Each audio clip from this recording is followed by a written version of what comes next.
Congress of the Philippines filed a petition today before the Regional Tripartite Wages and Productivity Board for an additional 425 pesos to the current daily rate of 320 pesos. The Labor Department on Tuesday said the group also filed a fresh petition for a minimum wage hike in Metro Manila after its earlier request for an across-the-board 470 peso salary hike was rejected. The group requested an increase to help workers cope with the rising cost of fuel and basic goods. The department says the fresh appeal may be considered during the next regional wage board meeting. No fuel subsidy payouts just yet, despite the Commission on Elections' go signal for transport regulators to resume the rollout. The LTFRB says it is still waiting for COMEC's formal response to its appeal. The poll body exempted the program from the election ban on public spending, but COMEC has yet to issue a resolution which will contain strict conditions the LTFRB has to comply with.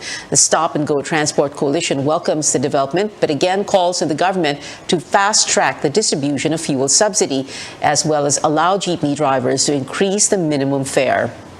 Among LTFRB franchise holders, less than half have received the 6,500 pesos in their Pantawid Pasada cards. The Interior Department, meanwhile, says it has a partial list of tricycle drivers eligible for the aid, but the LTFRB says it has yet to receive any list. Mali yung sinasabi ng LTFRB na wala kayong sinabit na listahan. Continuing to, patuloy yung the USEC in charge here is USEC Evidencing. Okay. At tuloy-tuloy yung kanilang pagko-coordinate with the LTFRB. So, more likely kapag mukha natin makuha yung permission pagka payoff nito, kumpleto na itong listahan. The subsidy rollout is expected to cushion the impact of hefty fuel prices on PUV drivers and operators.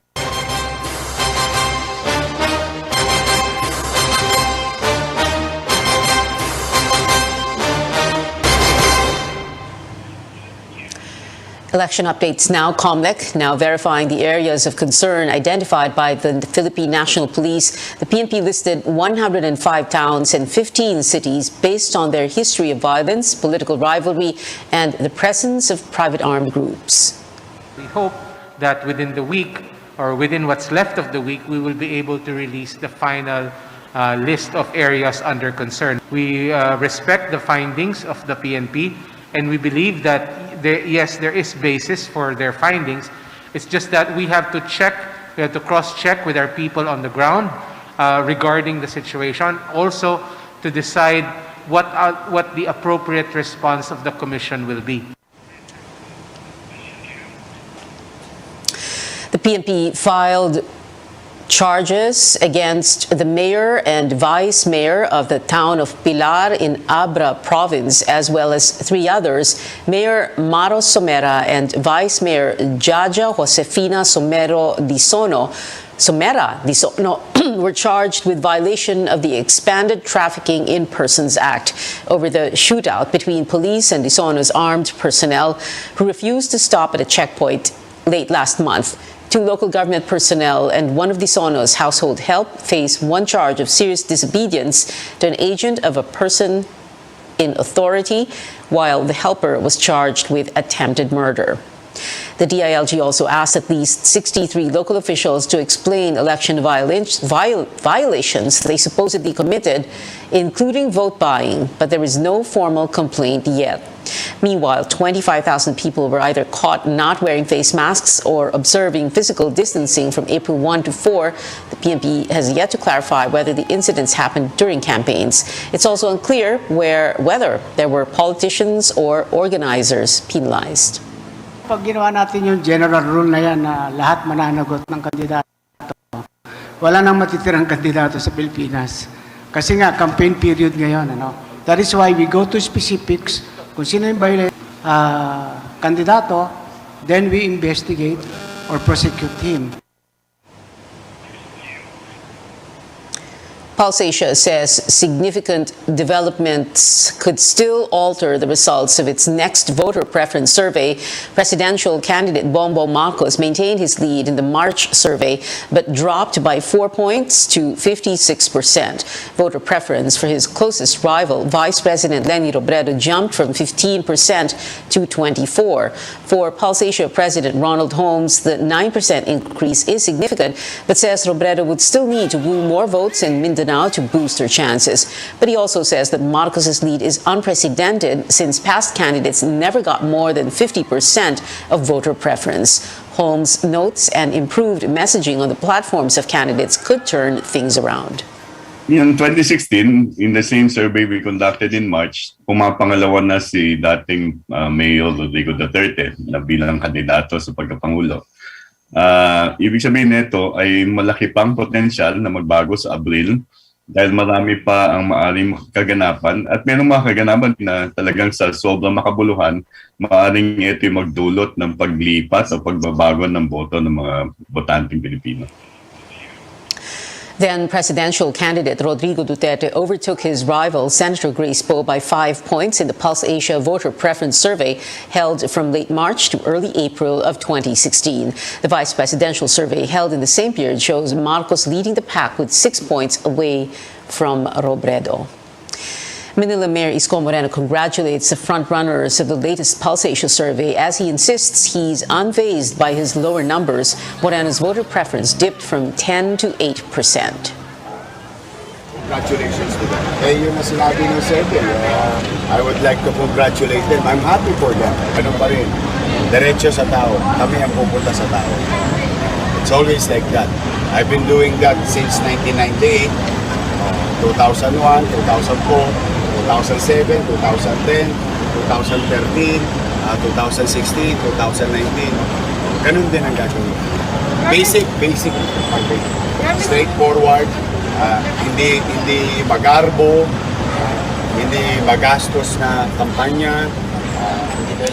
Labor leader Calyodi de Guzman also brushing off the results of the survey, where he ranked second to the last with less than 1%. He claims that politicians pay the people behind voter preference surveys to monitor their strongest opponents.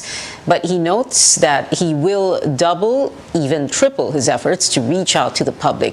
The Labor leader is now proposing the use of taxpayers' money to fund the campaigns of candidates and to tap state media to level the playing field. Yung pagpapakilala sa kakandidato, ang gagawa, gobyerno, using yung kanyang TV station, Channel 4, Channel 13, o kung ano man, para equal ang playing field at hindi mangyari na si Calyodi na galing sa sektor ay hindi kayang maglagay ng paid ad sa TV dahil wala na siyang pera. Pero kung may equal opportunity na binibigay ang ating gobyerno, equal lang. Leni Robredo stands with her volunteers accused of having ties to communist rebels. The vice president insists she will never ally herself with anyone who uses violence to promote an agenda. She says the red tagging and attacks against volunteers started when her campaign began to gain traction. Senator Ping Lacson supports calls to remove the 20% tax from the honoraria of teachers rendering election duty. He says there is no time to lose for agencies who should act on the matter. The Alliance of Concerned Teachers trooped to the COMELEC headquarters Wednesday, demanding a dialogue over the issue.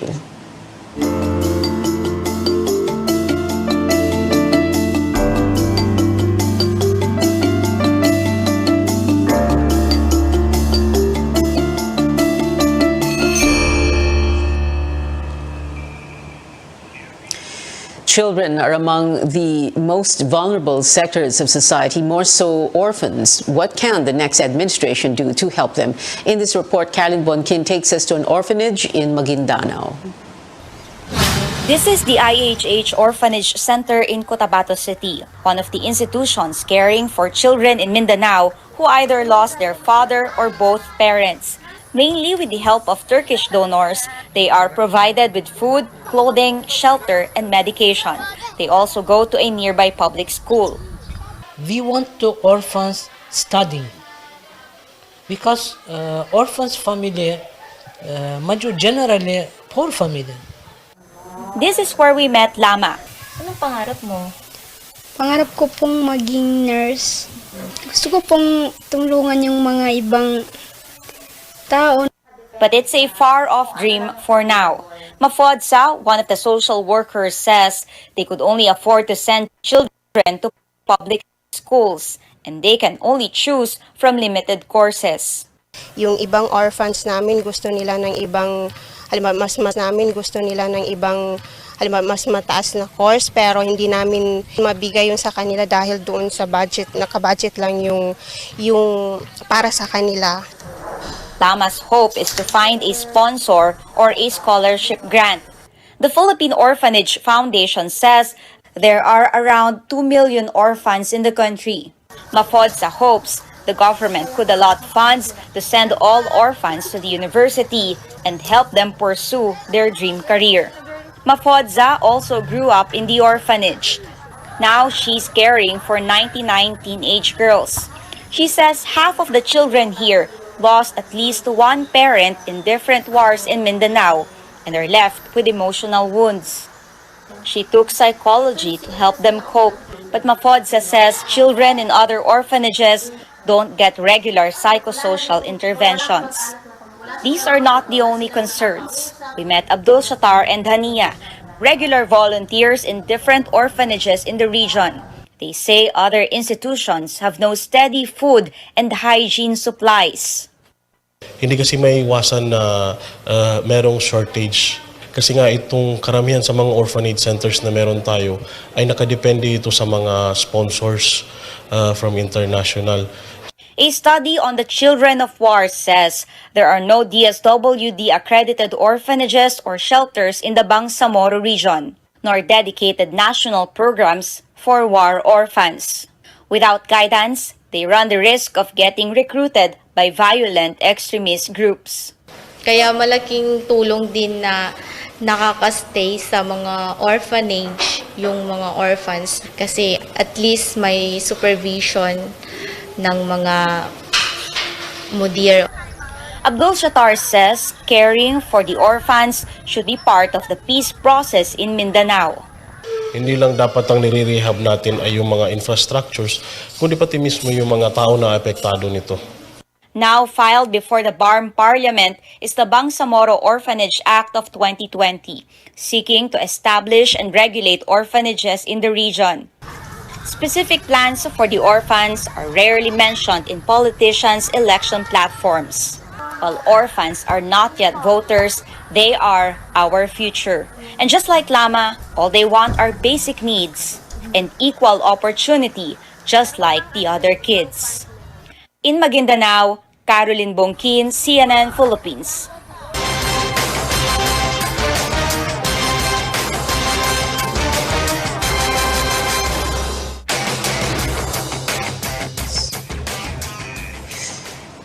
When we return, a low-pressure area brings massive flooding in parts of the Visayas and Mindanao, and the Philippines requires antigen testing for inbound travelers.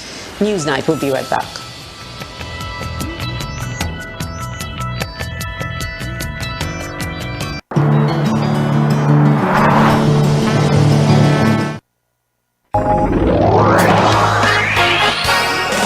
RPN DXKP Pagadian, ang inyong Radyo Ronda. RPN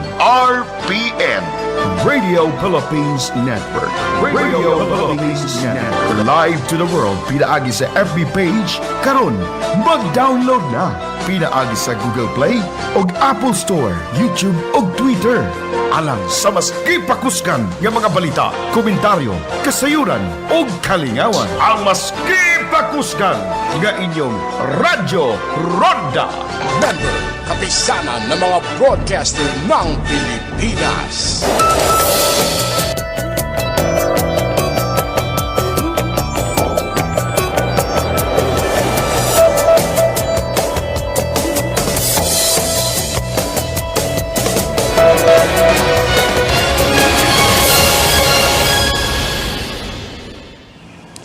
Welcome back to Newsnight, where we go above and beyond the headlines. Massive flooding in parts of the Visayas and Mindanao brought by a low-pressure area. Classes and work suspended in Oras town in eastern Samar today because of the heavy downpour, while motorists traveling to Hipapad town are advised to take alternate routes to avoid the flooding. A bridge in San Fernando town in Bukidnon also closed to motorists. Several areas were hit by floods in the province, forcing over 600 families to flee their homes. Yesterday, troops of the Philippine Army's 10th Infantry Division rescued affected residents in Trento town in Agusan del Sur. Pag-asa says the Visayas and Mindanao will continue to experience cloudy skies with scattered rain showers. Same forecast for Mimaropa, Bicol, and Quezon Province. Cagayan Valley, Apayao, Kalinga, Ifugao, Aurora, and a mountain province will have cloudy skies and rains, while partly cloudy to cloudy skies with isolated rains will be felt in Ilocos, Abra, and Benguet. Pag-asa expects partly cloudy to cloudy skies with isolated rain showers here in Metro Manila and the rest of Luzon. The LPA was last spotted 180 kilometers east-northeast of Hinatuan, Surigao del Sur. The Weather Bureau also monitoring a tropical depression near Mindanao, which may enter the Philippine Area of Responsibility by Monday.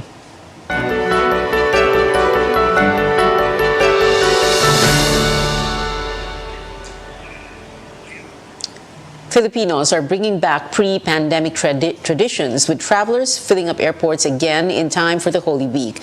As Lois Calderon reports, things may finally be returning to the so-called old normal in the country's gateways. Naiya becomes the country's busiest airport again, with passenger traffic almost returning to pre-pandemic level. Seats in waiting areas get filled, both with people and luggage. Queues are building up at check-in counters. Crowded boarding gates. Airport authorities estimate 27,000 people flying daily out of the city. That's 80% of the 33,800 for domestic departures logged on Palm Sunday of 2019. If you count the additional 36,000 flying in during Lent, pre-pandemic domestic traffic was up to 69,000 daily. We're glad to note that there's an increase in volume, especially when the health protocols had been eased up. So what we're seeing starting from the Holy Week onwards is we're pretty much inching towards pre-pandemic volumes with a much further easing of LGU requirements.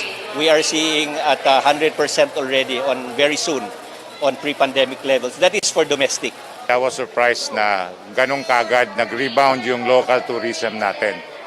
Marami tayong pasahero, especially actually yung sa Terminal 3 lang, pre-pandemic wise, we're almost 80%. During the pre-pandemic, we were able to cope with all the passengers that were using Terminal 3. So more so now, na medyo mababa pa ng mga 15-20% ang volume, kayang-kaya. This young family is off to Boracay for a 4-day vacation with a grandma. People travel in large groups of 10s and 20s, office colleagues and friends. Magbabakasyon lang po sa Boracay. Hanggang linggo po. May family gathering. Tapos sinama na kami ng boss namin. Excited po. Coffee shops and restaurants are back in business too. The Transport Department gave airport concessionaires free rent until June. I am encouraging them to take advantage of that para ho naman makabawi po sila at sumigla ang ating paliparan.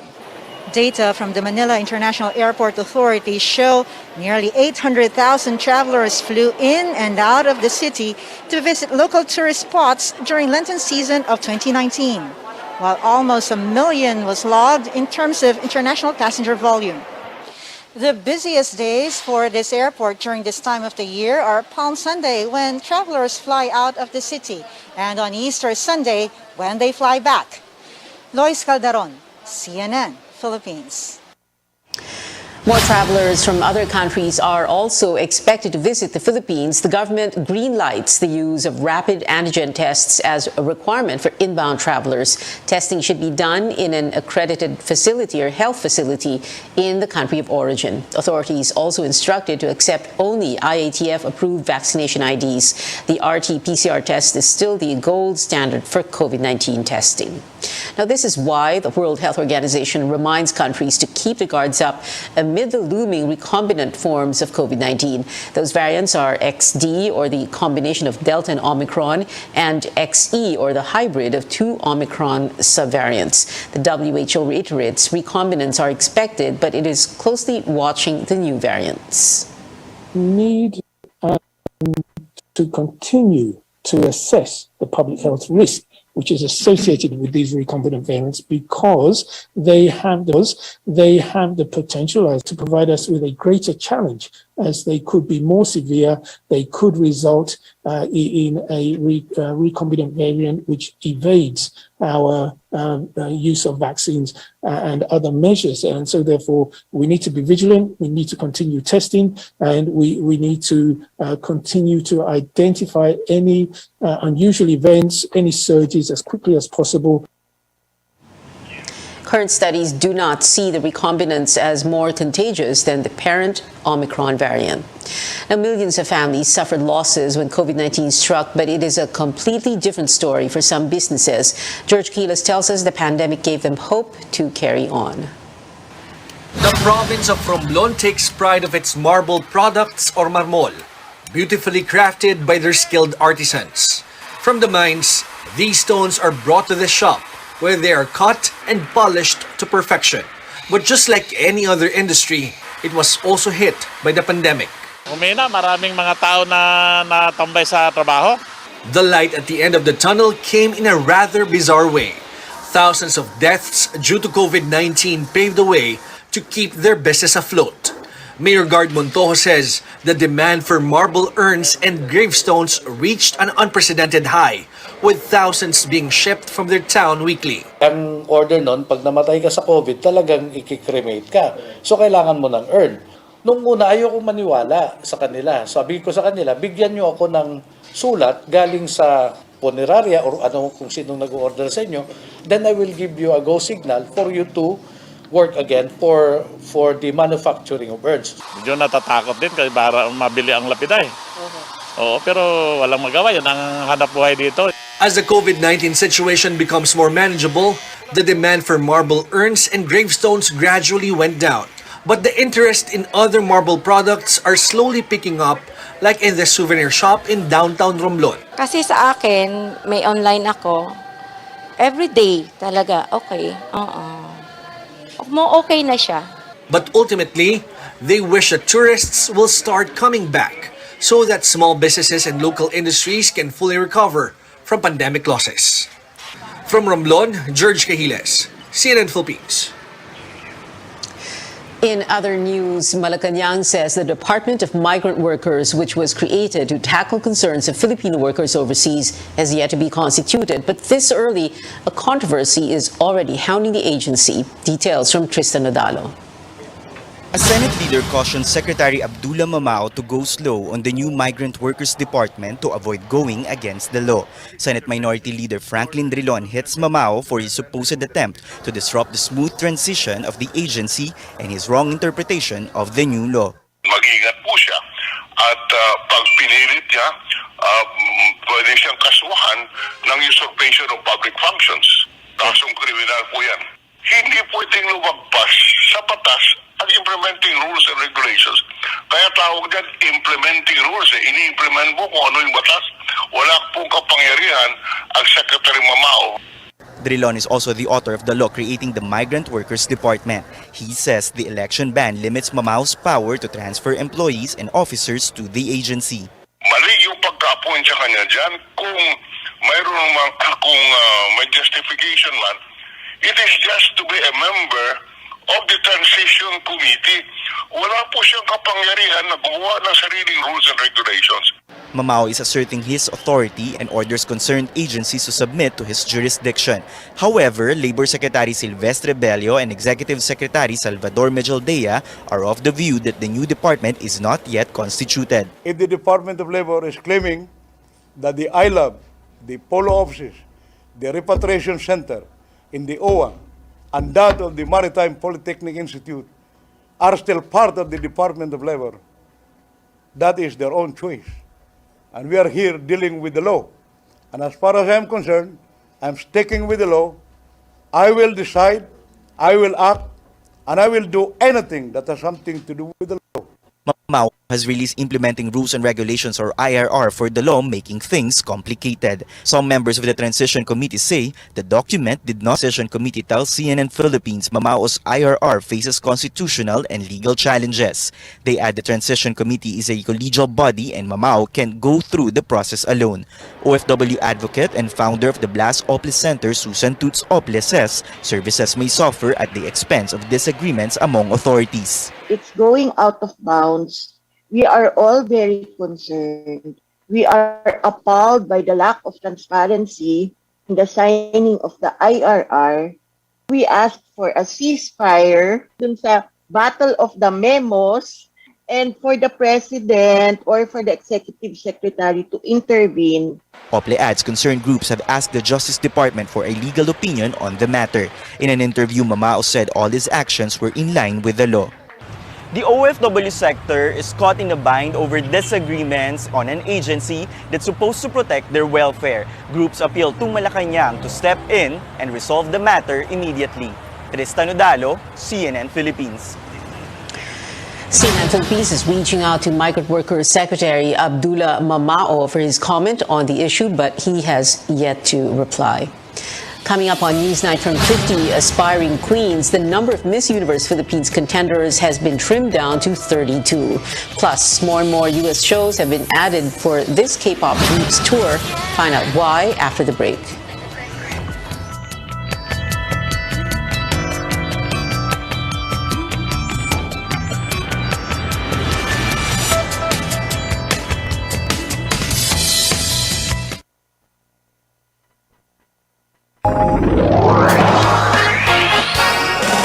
RPN DXKP Pagadian.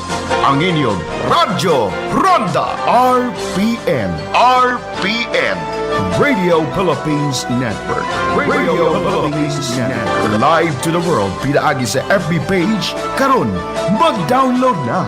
Pinaagi sa Google Play o Apple Store, YouTube o Twitter. Alang sa mas kipakuskan ng mga balita, komentaryo, kasayuran o kalingawan. Ang mas kipakuskan ng inyong Radyo Ronda. Member, kapisanan ng mga broadcaster ng Pilipinas.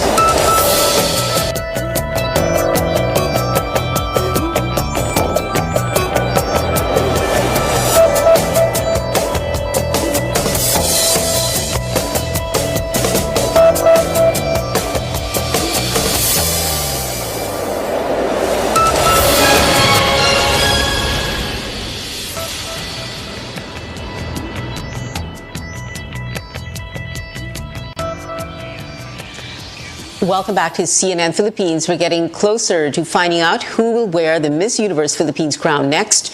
The top 32 finalists were just unveiled. Among them are pageant veterans like Miss World Philippines 2019, Michelle D, and Miss Earth Philippines 2018, Celeste Cortez. Coronation Night is set for April 30 at the Mall of Asia Arena. Tickets for the Los Angeles Encore concert of K-pop sensation Twice ran out in under 30 minutes. Because of this, another show was added. The girl group's 3 world tour dates now include May 14 and 15 at the Banc of California Stadium. Concerts here in the Philippines have yet to be announced. Twice recently made it to U.S. touring history as the only female K-pop artists to have 2 different arena tours in the country. And that is it for tonight. Join me again on News.ph at 7 p.m. I'm Pia Ontiveros for Newsnight, where we go above and beyond the headlines.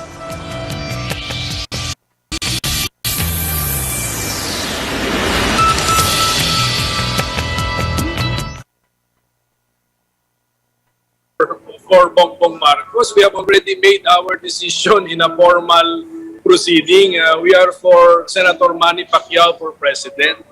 So, hindi po kami nadadala. Pero siyempre, dinadaan lang tayo sa media blitz and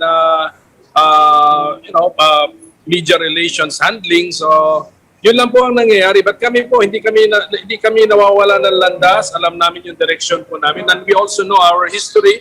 We know our constitution. We know our basic party principles. Kasama po dyan ang human dignity, consultative and participatory democracy, federalism, ayan po and Bongbong Marcos does not stand for all of these principles. Resisting the hijacking of the party, there are petitions, a petition before the COMELEC, to determine which one is the so-called real PDP Laban. Yes. It is less than 50 days to go before the elections. Are you going to get a decision, you think, anytime soon? And is that going to make things clear for you? It was Secretary Cusi who filed the petition. So I think that petition should be acted upon immediately by the COMELEC. And they should dismiss it. Look at, and we will actually move for this immediate dismissal by using as part of our evidence what they did today. Because they just showed the Filipino people that they really know nothing about the party. Because they are just usurpers, pretenders, hijackers of PDP Laban. So we will use what happened today as evidence against them that they are not legitimate PDP Laban members. And which is really true kasi if I look at the people surrounding him or around Secretary Cusi, ngayon ko lang po nakikita mga pagmumukha nila in a so-called party event. Mga baguhan lang lahat yan. So they have no right to determine the direction of PDP Laban. And in that event, the Bagong Lipunan theme song was played, Senator Coco, and I'm sure you heard that earlier. Do you think that this means the endorsement by the PDP Laban Cusi faction, do you think that this means this is already an endorsement or an endorsement from President Duterte for Bongbong Marcos is coming soon? I hope not, and because if the president wants to endorse a candidate, why cannot he do it by himself or directly? So, and then if he endorses Marcos, what happens to the words that he has spoken against Bongbong Marcos? So, kakainin niya po lahat yun. So, this is not an endorsement from the president because an endorsement must come from the president's mouth, no? But if this is, then he's eating his own words. I mean, how will we explain his criticism of Senator Bongbong Marcos as a presidential candidate? Sinabi yata niya, he's a weak leader and some other criticisms. Yeah, and of course, everyone's waiting for what's going to happen next, kung ano yung, or if there will be a plot twist to this. Thank you so much for joining us tonight, Senator Coco Pimentel. Thank but you, like we thank you. said, Thank you. all politics is local. We're going local when we come back.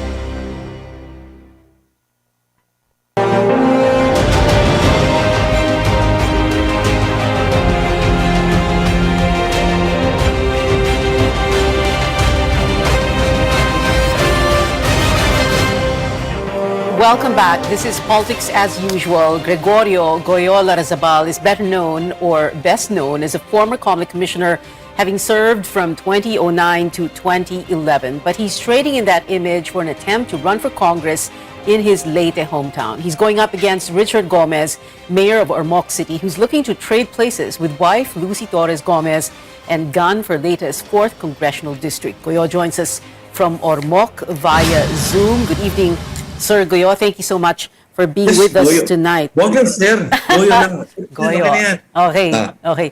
From COMELEC commissioner to candidate. So, and you said on Twitter on the day you filed your COC, your certificate of candidacy, that, and we quote, "What started in COMELEC ends here in Ormoc." Can you describe in less than a minute that journey for us? Well, I was raised by my parents to do public service and help people. I grew up in Ormoc. I'm a full-blooded Ormocanon. And we help people all over the Philippines now with electoral reform. But now it's time to refocus and help the people in the district. Your parents, your mother Adelina was governor, your father Emeterio was Ormoc City mayor, correct? Yes, that's correct. Okay. But Goyo, you were supposed to run for senator.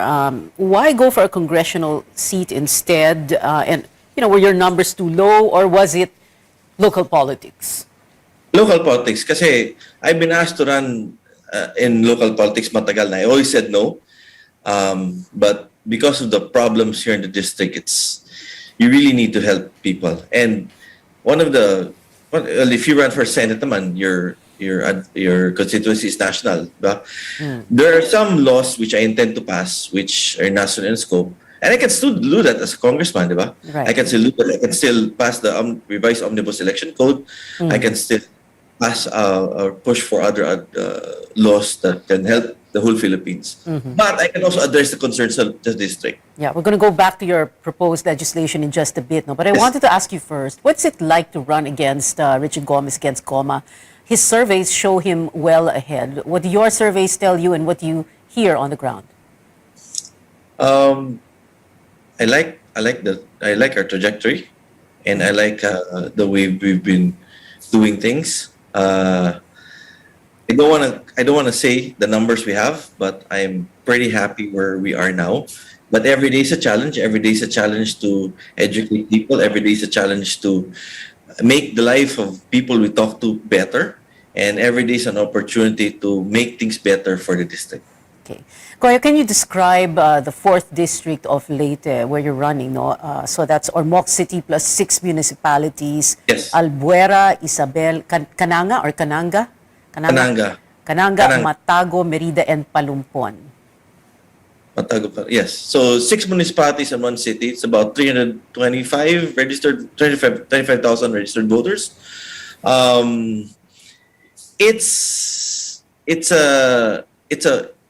There's such opportunity for the district to grow. Unfortunately, the services that the people in the district need haven't been provided to them. So we need to address those. Okay. And when you talk about providing those services, I was reading up on your platform for your district. No? So repair of barangay roads, over-the-counter medicine, solar streetlights, water, barangay-based hospitals. But these are things that lawmakers, ideally, in an ideal setting, should not have to provide, but it's happening all over the country, no? And this is something that you're also going to have to do, right? Yes, but like for example, the healthcare system in the district, it's so Ormoc centered. In fact, literally everybody in the district, if they need to have an X-ray, they have to go to Ormoc. If they have to have the dialysis, they have to go to Ormoc. If they have to have an ultrasound, they have to go to Ormoc. This cannot be. You need to decentralize the healthcare services and make it available to the people in the different municipalities. This hasn't been taken care of for such a long time. Well, how far are those municipalities from Ormoc? Well, and how long does it take for people? Yeah, I mean, if they don't have transportation, how long will it take for them to get to Ormoc?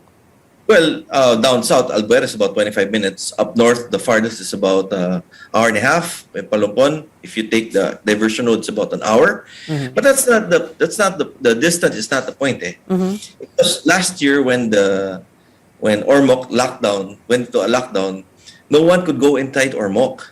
And so people, literally, there were some people who died in the borders. People who couldn't enter Ormoc City to get medical treatment died, and that's scandalous. We cannot let that happen again. We need to make sure that the healthcare services are provided to the residents in the district. I enumerated the 6 municipalities apart from Ormoc that make up the 4th district because I wanted to ask this question of you. And is this relevant to you? No, which one, or is there a bellwether? No, is it Ormoc for the 4th district? Meaning, if this goes for you, the rest of the district follows. Is it Ormoc City or is it one of the other municipalities? And how strong or weak are you in that area? Well, Ormoc City is comprised about 45% thereabouts of the whole voting population in the district. The next biggest LGU is municipality of Palumpon. I'm from Ormoc, so I believe we can get votes here. My family is from Ormoc. In fact, I used to, when I was in grade school, I used to be a sacristan in St. Peter's and Paul Parish. So I know the people here. Okay. All politics is local, like we all know, and national candidates need to woo the local candidates. So the next question is, who are your presidential and vice presidential bets? This is something I asked you before we started the show. You have a very interesting answer. Sige, go ahead. I ran as an independent. I believe all the presidential candidates are friends of mine. It's going to be a family decision who we vote for. At this point in time, I would encourage Pia, all your viewers, to vet the candidates they want to vote for, not just for president, but down to councilor. What are their platform government? What are their track record? What's their track record? What can they do not only for the country, but for example, for an LGU official or candidate, what can they do for the municipality or city? So you're not exactly answering the question, Goyo. You're not saying who you're going to vote for or who you prefer. But I'm saying, I'm saying I run as independent. I'm categorized as an independent candidate. Yeah. But if there are candidates who want me to help them, I will help them because they're all friends. But you have chosen someone, a tandem that you will vote for. You have. Not yet. Sorry, not yet. Okay. But you also said earlier, no, that you're running so that you can advocate for electoral reform, and you work to revise the, for example, omnibus election code provisions. Like which ones? Oh, where to start? First, you have less than 3 minutes, huh? Okay, less than 3 minutes. First, you have to look at how do you merge the different provisions of the different laws. Some refer to manual elections, some refer to automated elections. Then you look at the penalties for acts committed by candidates and supporters. Then you look at the process on how to make it more efficient. Then you also look at this expense limit for candidates to incur on during the campaign period. You also have to look at the categorization of a candidate after the filing, because of current jurisprudence, you're a candidate only at the start of the campaign period. We have to address that. We have to change that. Okay. In other words, an overhaul, almost complete overhaul of age-old vintage. Yes, I've spoken to former COMELEC commissioners. I've spoken to COMELEC officials, and I've already told them that if hopefully I win, I need their help because we need a holistic approach on how to make the elections even better. And if you don't make it, what are you going to do? Are you going to go back on the road, either on your Defender or your bike, and to your music? What are you going to do?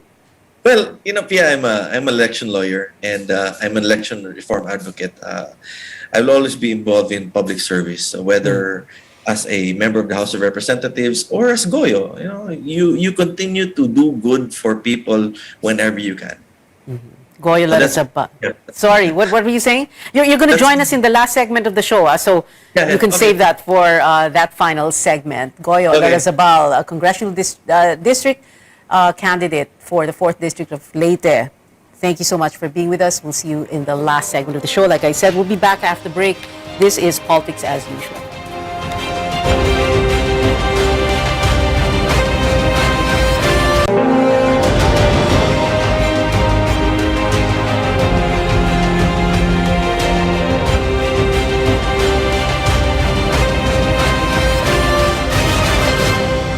Welcome back. This is Politics as Usual, your weekly political appointment fix. Glad you're staying with us. How lucky can Vico Soto get, a first-timer in Pasig politics, when he ran for mayor in 2019, and now 92% in Publicus Asia's survey of Metro Manila mayoral candidates and their chances against a rival who just filed a cyber libel case against him. On Friday, Vico starts his re-election campaign. Mayor Vico Soto, welcome to the show and to the studio. Hi, Miss Pia. Thank you for having me. Pia lang, don't say Miss Pia. Respect to elders daw po. Aray ko, ano yan? Okay, let's talk about your rival, si Vice Mayor Iyo Bernardo. No? So, meron siyang Facebook post about yung pag-file niya ng cyber libel case against you. No? Tapos, nag-comment ka ng haha or something. Give us a little background first of that case. And, did you say anything libelous about him? Well, obviously, I don't think I said anything libelous. What did you say, and when, and where? During one flag ceremony, one Monday morning, I was responding to some of the complaints or allegations that he was making. And I told him, through the flag ceremony, hindi ko naman siya nakakausap eh. Sinabi ko sa kanya na, sana kung meron siyang complaints, use the formal mechanisms of the city first. Use the local special bodies, which he is actually a member of. And he is vice mayor anyway. Yes. Yeah. And so he has access to those channels. Basically, what I was saying is that, okay lang mamuna. Okay lang na punahin niya ako. That's part of my work. To be criticized is part of my work. And I accept criticisms wholeheartedly. And sometimes we get good things from criticisms. But bago ka mag-post sa Facebook or kung saan-saan magsasalita, membro ka naman ng local special, halimbawa, reklamo sa basura.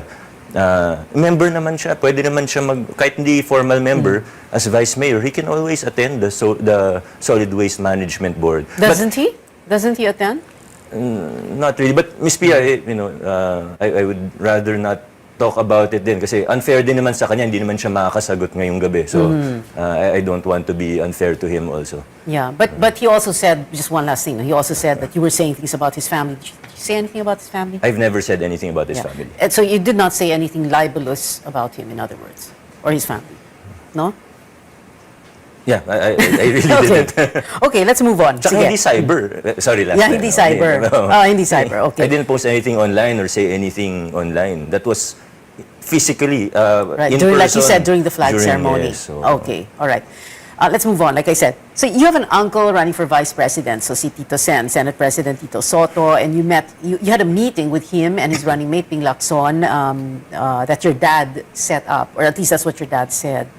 And then last Sunday, Leni Robredo paid a courtesy call on you before she went to her rally, in Ortigas. And I remember when you explained why you didn't want to have to support or endorse a presidential candidate and a presidential and vice presidential tandem. And I paraphrase, you said that you needed to concentrate on the city's problems. But recently, you've been quoted as saying that people, your constituents, should be able to choose well on their own. No? What comes to mind is all politics is local. Right. Because syempre, yung mga national candidates talagang manunuyo yan di ba? Right. Lalapit at lalapit sila sa inyo, sa mga Right. local candidates. No? So give us an idea about what you're going through, what you meant by, I want to concentrate on Pasig. Ayoko makialam dun sa national politics. There are two major reasons why I'm not endorsing any national candidate. Number one, my mandate right now is to focus on Pasig. Mabigat yung ginagawa namin mga pagbabago sa Pasig. Hindi madali yung laban namin. Madugo yung laban na ginagawa namin para linisin ang ating pamahalaan. Number two, we have to look at the history of Pasig and the reason why I ran for mayor in the first place. Ang Pasigueño, nanawa na kami sa dikta, sa pananakot, masyadong napupolitika lahat ng mga bagay. So we're coming from that history. Now we want to make a stand that Pasig is open. Ang mayor ngayon hindi magdidikta sa inyo. So I hope, especially if you're not from Pasig, maybe you wouldn't understand. I know some people also criticize me for not endorsing national candidates, but we have to understand the context and the history of Pasig and why I'm going a little bit to the extreme of not endorsing anyone.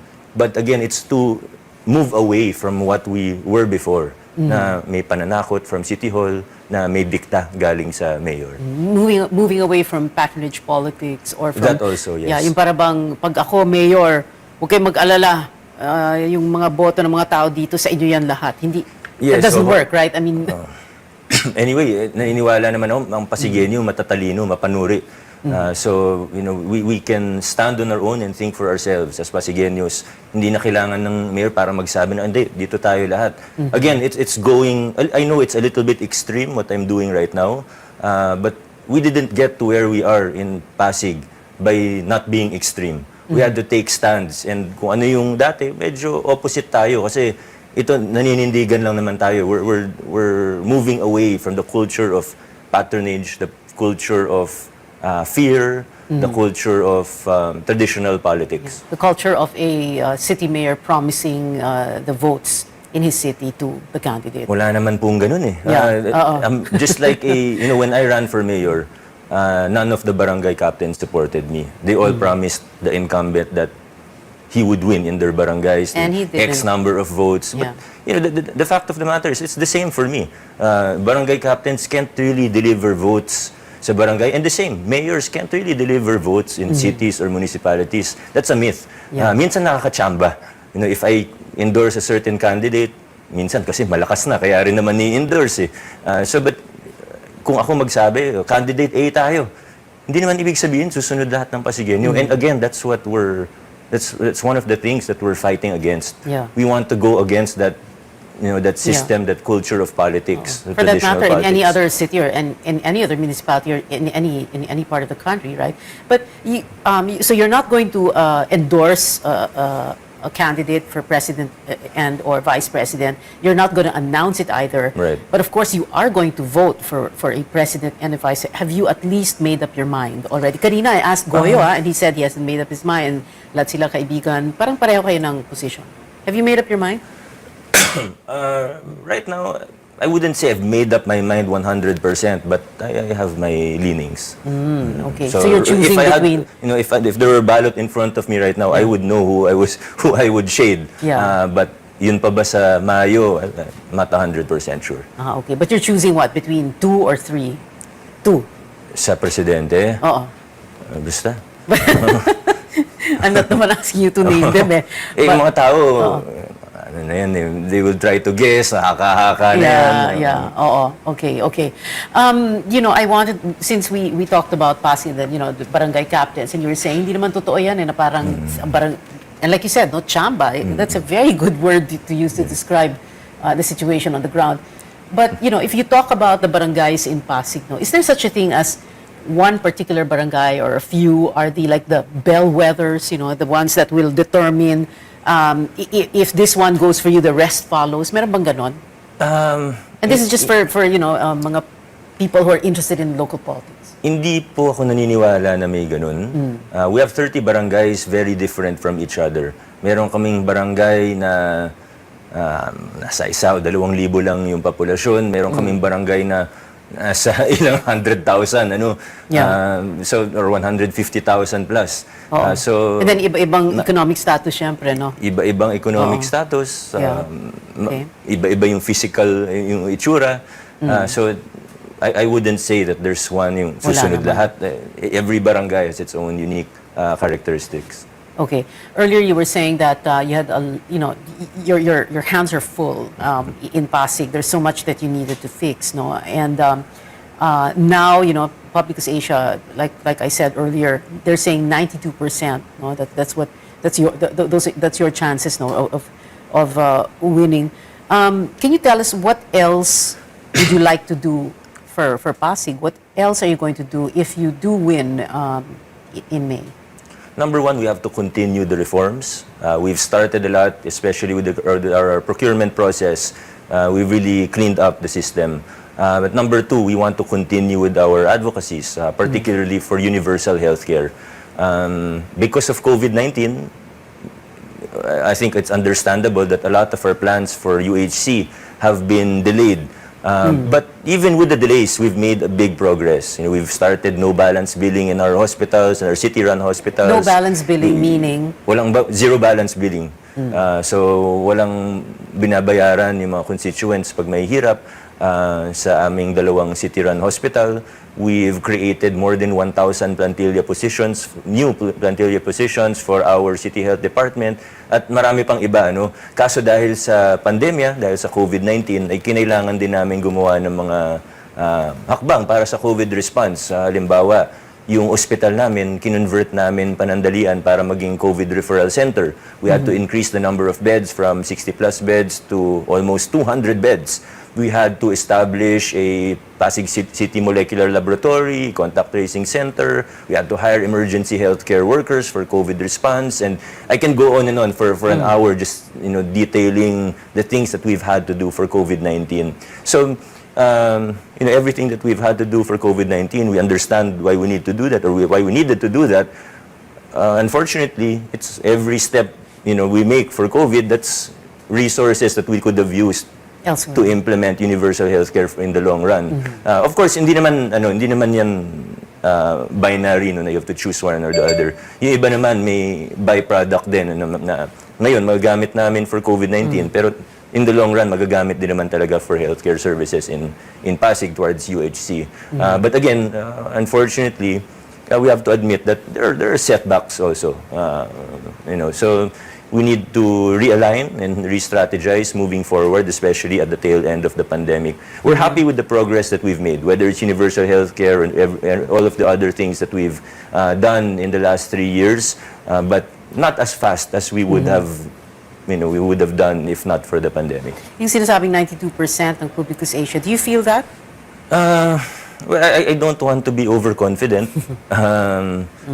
Sa akin naman, whether 92% or 29%, pareho lang naman ang gagawin ko eh. Work as hard as I can and do everything that we can and try to implement the programs and projects as we've planned. Your allies, Roman Romulo running for Congress Yes. again, Dudu Jaworski, who is your running mate. Let's talk about them for a while. Well, Kong Roman has been with me from the start. Without a Congressman Roman, there is no Mayor Vico. What do you mean by that? Well, he was with me every step of the way. I wouldn't have decided to run for mayor in the first place if not for hindi ko alam na pwede kong sandalan si Kong Roman. But, we've been partners ever since.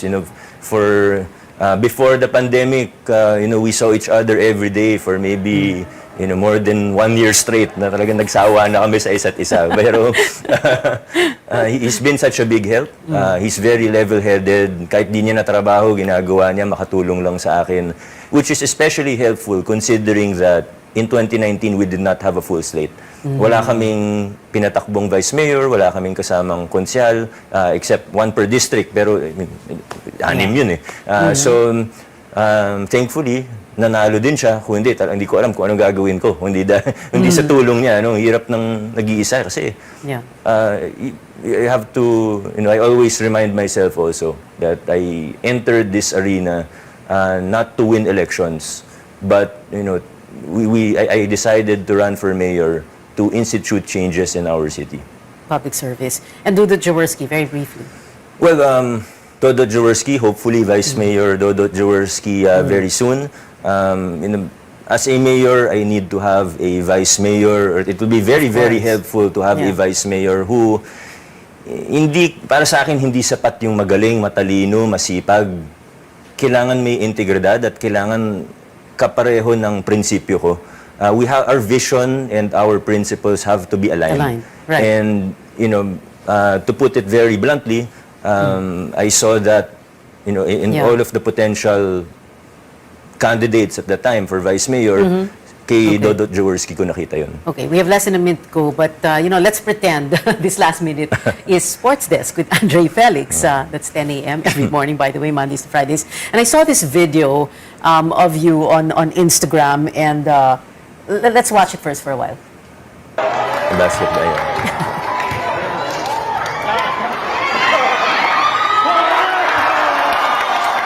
Malakas talaga si Mama. Okay. Pero kaninang umaga, nagmintis na ako. Ano yun? Kaninang umaga, ano yun, Vico? Mayor Vico? I was on a very hot streak. Malakas lang talaga chumamba sa basketball. Chamba na naman. Pero kaninang umaga, pumalya na. Okay, I was about to say, let's talk about that lucky shot of yours. Ang swerte mo na sa politika, swerte mo pa sa basketball. And I was telling you na nga, di ba, pag hindi ka pa nanalo dahil sa shot na yan, ewan ko na. So, Vico, Mayor Vico Soto, you're going to join us in the last segment of the show together with Goyo Larzabal and our last guest who's coming up after this break, Cebu gubernatorial candidate Ace Durano. Politics as usual. We'll be right back.